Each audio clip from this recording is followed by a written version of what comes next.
ఆదివారం టాలీవుడ్ ఇండస్ట్రీ అంతా షాక్ గురైంది.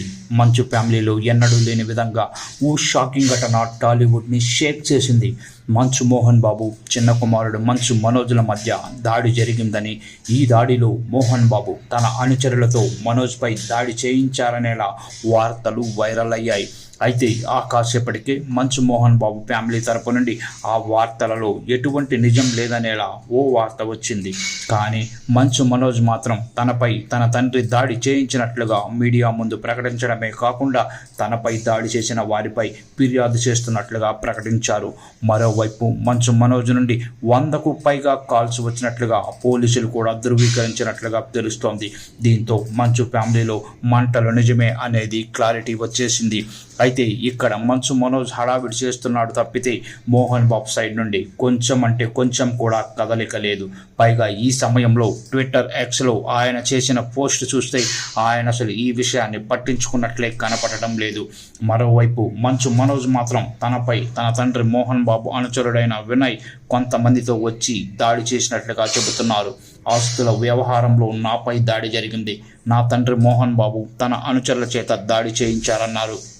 స్కూల్ హాస్టల్ విషయంపైనే దాడులు జరిగాయని, విద్యానికేతన్ సంస్థలో మోహన్ బాబు అనుచరుడు వినయ్ కీలక పదవిలో ఉన్నారని తెలుస్తోంది.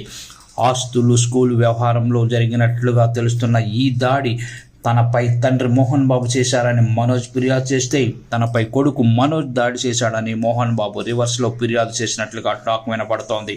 పహడి షరీఫ్ పోలీస్ స్టేషన్లో వీరిరువురు ఫిర్యాదు చేసినట్లుగా సమాచారం. గాయాలతో పోలీస్ స్టేషన్కి వెళ్లి మరీ మంచు మనోజ్ ఫిర్యాదు చేశారని, తనతో పాటు తన భార్యపై కూడా తండ్రి మోహన్ బాబు దాడి చేశారని మంచు మనోజ్ తన ఫిర్యాదులో పేర్కొన్నట్లుగా తెలుస్తోంది.